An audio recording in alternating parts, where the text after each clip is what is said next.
Hello, welcome to Lemon Studios, where we talk anything and everything entertainment. I'm, of course, Lemon himself, Zeke Lemon, and this is my review for Marvel's What If Season 3, Episode 7. But before we get into that, let's get the house clean out of the way. Shall I usually like? Comment below, let me know your thoughts on Marvel's What If, and of course, hit that subscribe button as it helps me grow into my YouTube career. I would greatly appreciate it. Now, all that out of the way, let's get into the review, shall we? So, this is the penultimate episode. We're about to get into the finale not next week, tomorrow. It will be tomorrow when the finale drops, or maybe it's already out, depending on when you watch this.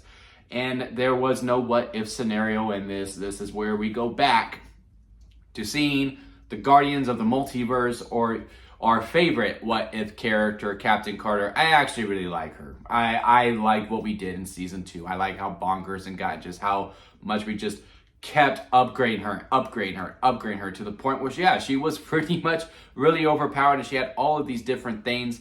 I liked everything that we did with it. And again, I think she is one of the strong points of season 2, how she was like the main through line of it.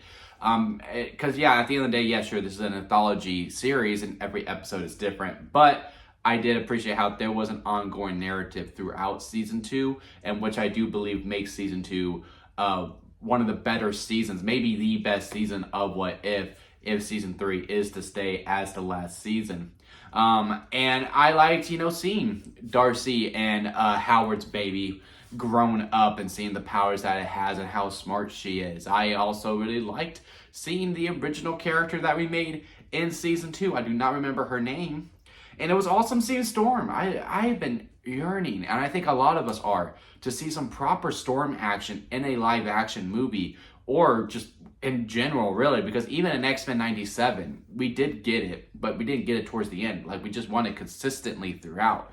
And it was really happy to see her. And it was also cool seeing her with Mjolnir. Like, it wasn't a what-if scenario. She's just on the team.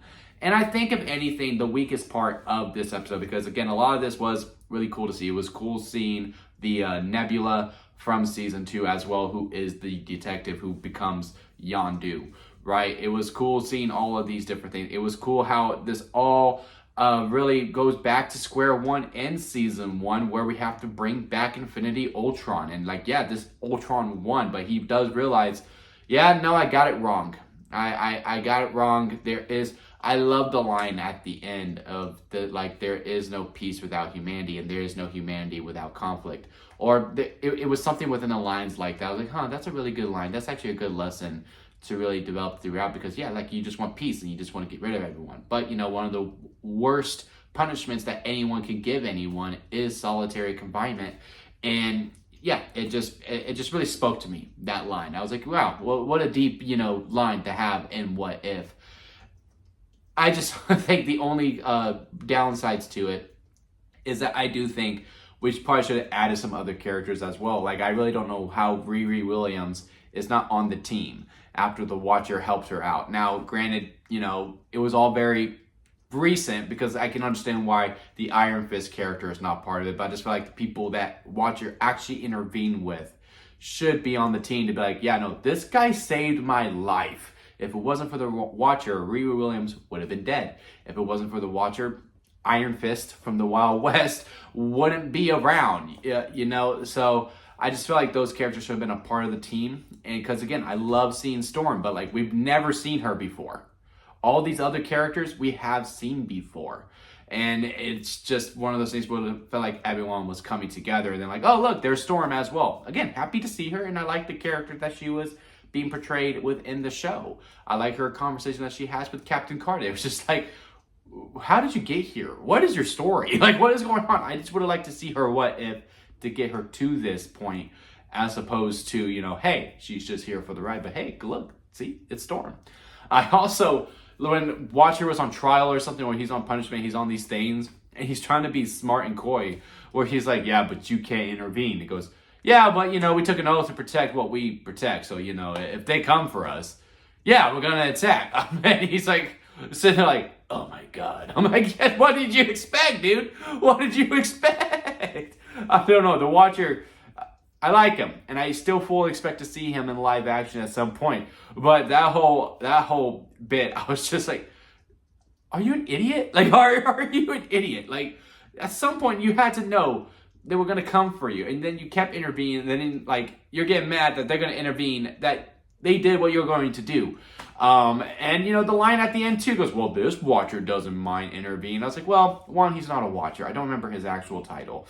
But, like, you know, if you're okay with your watcher intervene, don't be mad when the other watchers intervene. Like, I get it. They took Captain Carter, and we'll see how this all ends tomorrow.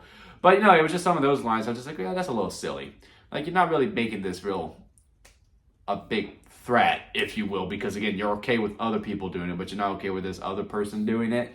But, yeah, I did like everything that we did with Infinity Ultron. I like how he was getting played back in. I like how somber he was and how he just realizing how wrong he was with it. I like the dynamics of the 4 group that we did have.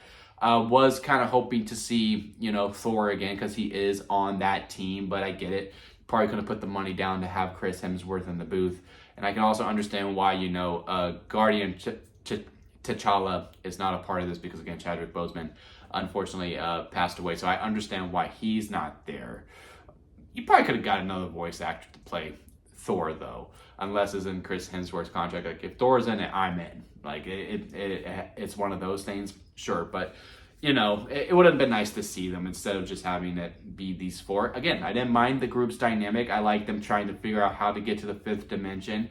I actually really like this half duck, half human character that they developed out. Like, it just had a nice vibe overall to it. But yeah, overall, it was a fine episode. It was good. Like, not one of my favorites of this season. Probably not one of my favorites overall. But I still liked it. It's within the upper tier. I think if out of the 7, it's probably 5, maybe 4.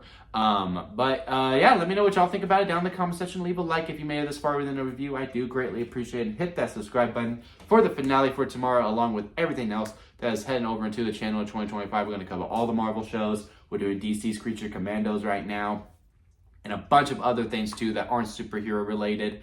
Going to be a big year in 2025. If you're a fan of wrestling, we also do that as well. So until next time, guys, I'll see you here at Lemon Studios.